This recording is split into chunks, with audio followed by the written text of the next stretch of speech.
Halo guys, kembali lagi dengan gue Kuro guys. Sesuai permintaan kalian, kali ini mari kita bahas Dale no Daichi Night. Tapi kita bahas per episodenya dulu guys. Karena setelah gue baca light novelnya, ternyata banyak sekali scene yang kena skip di animenya. Dan sebenarnya itu cukup menarik untuk kita lihat dan juga berkaitan dengan alur kedepannya. Jadi langsung aja kita masuk ke konten.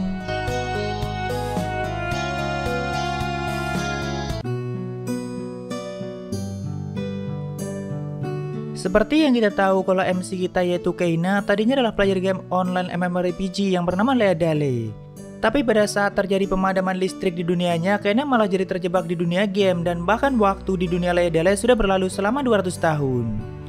Banyak perubahan selama 200 tahun itu yang belum semuanya Keina ketahui, seperti 7 negara yang saat ini berubah menjadi 3 negara karena di masa lalu 7 negara itu selalu melakukan pemerangan. Dan orang-orang di dalamnya yang seharusnya menjadi NPC, mereka menjadi sangat berbeda dari segi perilaku, kepribadian, dan sebagainya, tepatnya seperti makhluk hidup pada umumnya. Jadi Keina semakin mempertanyakan apakah dirinya memang terjebak di dalam game atau di dunia lain yang sangat berbeda. Dia juga berpikir mungkin saja tubuhnya di dunia nyata sudah mati, mengingat Kei melaporkan kalau saat ini Keina sudah terputus dari server. Di dunia nyata sendiri tubuh Keina sangat lemah dan dia hanya bisa terbaring di rumah sakit selama hidupnya. Bahkan jika dia tidak menggunakan alat bantu kehidupan, maka Keina bisa meninggal. Jadi biasanya saat terjadi mati listrik atau pemadaman hanya butuh 2 detik sampai generator rumah sakit menyala. Karena jika lebih dari itu maka nyawa Keina bisa terancam. Saat waktu kecil Keina sebenarnya seperti anak normal pada umumnya dan dia hidup bahagia bersama kedua orang tuanya yang sangat kaya. Tapi sayang sekali mereka harus mengalami kecelakaan yang sangat fatal yang menewaskan kedua orang tuanya dan hanya Keina yang selamat, tapi kondisinya sangat parah. Setelah kejadian itu, kakek Keina yang selalu mengurusi semua kebutuhannya.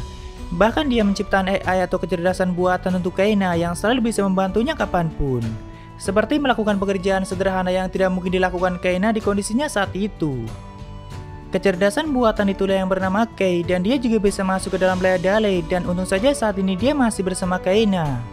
Tentu player lain tidak mempunyai AI semacam itu. Tapi bagi Keina, Kei adalah temannya yang paling berharga dan paling lama dari siapapun karena hanya Kei yang selalu menemaninya dimanapun. Saat ini Keina bertujuan untuk mencari 13 menara penjaga yang lain untuk mengetahui apa yang terjadi selama 200 tahun dan apakah masih ada player lain selain dirinya yang terjebak di Dale. Dan juga untuk memenuhi permintaan dari penjaga menaranya sendiri. Karena sebenarnya setiap penjaga menara bisa saling berkomunikasi satu sama lain. Makanya dia mengajukan permintaan itu pada masternya atau Keina. Lalu pada saat Keina memberikan MP-nya pada penjaga karena dia hampir kering, di LN dijelaskan kalau dia memberikan 90% MP-nya karena Keina sendiri mempunyai level MP tertinggi dalam sejarah. Hal itulah yang menjadi alasan kenapa sang guardian atau penjaga tidak sampai kering walaupun ditinggalkan selama 200 tahun. Sebenarnya jarak antara menara perak dengan desa itu cukup jauh guys, tepatnya 40 km. Cuma saat Keina melihat dari kamar penginapan, dia menggunakan mata elangnya yang bisa melihat dari jarak yang sangat jauh. Itu adalah salah satu keunggulan dari ras yang dimilikinya yaitu High Elf. Lalu kalau di anime, Keina seperti menghabiskan waktu yang sebentar selama di desa sebelum menuju ke ibu kota kerajaan, padahal dia menginap selama 10 hari. Ya karena banyak scene yang kena skip di animenya. Kalau di light novelnya, Keina tidak hanya mengunjungi menara perak 1 kali dan tidak hanya membantu Lothor mendapatkan buruannya 1 kali, tapi juga banyak hal yang dilakukan Keina untuk membantu warga desa itu agar mereka lebih mudah dalam mengerjakan pekerjaan mereka. Seperti menciptakan peralatan sederhana yang membuat warga desa lebih mudah dalam mengambil air dan juga menciptakan pemandian air panas untuk mereka. Tapi tindakan Keina inilah yang nantinya akan membuat desa itu lebih maju dan lebih ramai atau tidak sepi seperti sebelumnya. Karena 200 tahun yang lalu kan desa itu menjadi pusat perdagangan yang sangat maju saat 7 negara masih ada. Dan Keina merasa sedih kalau desa itu saat ini menjadi sangat sepi dan tidak banyak pengunjung. Dan juga karena dia ingin membalas kebaikan warga desa yang sudah memperlakukannya dengan sangat baik. Walaupun mereka tidak mengharapkan timbal balik dan itu murni kebaikan mereka. Tapi Keina merasa harus tetap membalasnya. Cukup lama dia memikirkan apa yang bisa dia lakukan untuk membantu warga desa dan akhirnya dia menemukan ide saat melihat Lid sedang mengambil air dari sumur penginapan.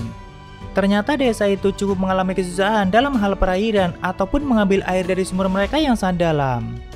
Tubuh Lid kan masih sangat pendek tapi dia selalu diberi tugas untuk mengambil air oleh ibunya. Tentu dia cukup kesulitan dan hanya bisa mengambil air yang tidak terlalu banyak. Ya walaupun itu udah biasa bagi Lid dan juga warga desa yang lain. Dan biasanya mereka mandi hanya dengan menyekat tubuh mereka dengan air agar tidak menggunakan air terlalu banyak. Kaina juga khawatir jika Lid sampai jatuh ke sumur atau mengalami hal buruk lainnya, padahal ya Lid emang udah terbiasa dengan tugasnya. Nah, akhirnya Kaina memikirkan ide bagaimana cara agar Lid bisa mengambil air dengan mudah. Tentu dia meminta izin dulu pada Marele agar sumurnya boleh dimodifikasi. Kaina pun memutuskan untuk membuat peralatan sederhana seperti kincir air gitu guys. Jadi jika Lid ingin mengambil air, dia hanya perlu memutar kincir itu, maka air akan naik dengan sendirinya.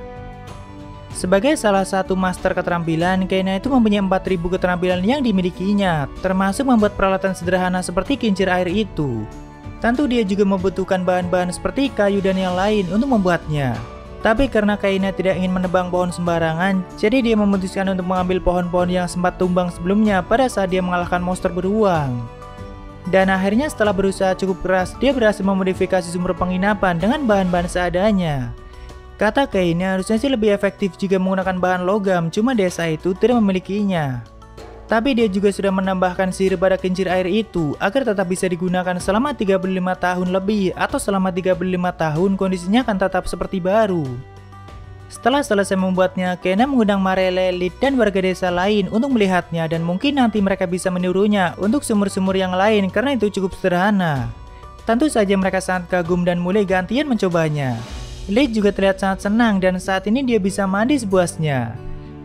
Lalu melihat itu, kepala desa memohon pada Kaina untuk memodifikasi 3 sumur yang ada di alun-alun desa, agar semua warga bisa menggunakannya dan sumur itu juga bisa mereka gunakan untuk keperluan ladang dan sebagainya. Kaina pun memenuhi permintaan kepala desa. Tapi tidak cukup sampai situ saja, Kaina masih ingin membantu mereka dengan hal lainnya. Dan dia juga masih punya waktu berhari-hari sampai karavan tiba. Jadi untuk mengisi kekosongannya, dia ikut berburu bersama Lotor. Warga desa itu kan tidak terlalu banyak, jadi mereka membagi tugasnya masing-masing. Nah, Lotor itu adalah orang yang bertugas sebagai pemburu dan sebagian dari hasil buruannya akan dibagi ke warga desa atau ditukar dengan bahan lain yang Lotor butuhkan. Jadi saling melengkapi gitu guys, walaupun kebanyakan dari mereka mengurusi ladang. Saat itu Kaina juga penasaran bagaimana cara Lotor memburu monster, padahal di hutan banyak monster mengerikan untuk ukuran warga desa. Perlahan Kaina mengikuti Lotor di belakang dan ternyata dia selalu menggunakan jalur khusus agar tidak bertemu dengan monster kuat. Jadi Lotor sudah hafal dengan jalur kecil melewati semak-semak agar terhindar dari monster mengerikan, dan saat dia kembali ke desa, Lotor juga menggunakan jalur itu supaya tidak ada monster yang mengikutinya. Dia juga menutupi baut tubuhnya dengan daun khusus, dan cara berburu Lotor itu dengan cara memasang jebakan. Saat itu Kaina cukup kagum dengan keahlian Lotor dan bahkan dia sangat hafal dengan hutan itu. Tapi Lotor yang melihat Kaina tentu bertanya-tanya apakah dia beneran seorang elf. Karena harusnya kan dia sangat menyatu dengan alam dan memahami hutan. Tapi Kaina tidak seperti itu, cuma sebagai ras elf dia bisa mendengar bisikan dari pohon dan juga hutan itu. Misalnya kalau ada bahaya mendekat atau ada monster yang akan menyerang. Saat itu Kaina juga akhirnya menyadari kalau dinding yang melindungi desa mempunyai mantra yang cukup kuat, dan itulah alasan kenapa tidak ada monster yang memasuki desa. Padahal di hutan banyak monster mengerikan yang tidak mungkin diatasi oleh warga desa. Mungkin ada penyihir di masa lalu yang menerapkan mantra itu. Lalu setelah seharian berburu, Lotor mendapatkan banyak buruan monster kecil dan Kaina juga mengalahkan monster beruang lagi. Jadi warga desa bisa berpesta seperti sebelumnya, dan Kaina juga menyerahkan semua tubuh monster beruang itu pada mereka. Seperti kulit, cakar, taring, dan sebagainya itu sangat mahal untuk dijual. Tapi warga desa tidak bisa menerima semua itu begitu saja, jadi mereka memberikan tanduknya pada Kaina karena itu bahan yang paling mahal. Dan juga bisa digunakan untuk membuat senjata pemanggilan. Cuma kata Kaina, mungkin monster yang bisa disummon dengan bahan sekelas itu hanya monster level 20-an. Ya itu lumayan tinggi bagi orang lain, tapi monster summoning Kaina aja yang kelas biasa level 300-an lebih, seperti serigala ini guys. Cuma karena tidak mau membuat warga desa kecewa, jadi Kaina tetap menerimanya dan memasukkan itu pada box penyimpanan. Jadi dia mempunyai 4 tanduk beruang karena sebelumnya juga menerima itu. Di pesta itu lagi-lagi Kaina harus ikut mabuk bersama mereka dan tidak butuh waktu lama dia langsung tertidur. Lalu di keesokan harinya Kaina berniat membuat pemandian air panas sebelum dia meninggalkan desa itu karena dia juga masih punya waktu 2 hari. Akhirnya dia meminta izin pada kepala desa dan boleh menggunakan rumah kosong di dekat alun-alun ataupun lahan di sekitarnya. Lalu setelah seharian lebih, dia pun berhasil membuat tempat itu menjadi pemandian air panas yang cukup luas, tepatnya di lahan belakang rumah kosong yang sudah tidak digunakan. Bahkan air itu bisa memberikan kesembuhan, menyaring kotoran dan sebagainya, karena Kaina meletakkan batu sihir yang cukup kuat di bagian mata air.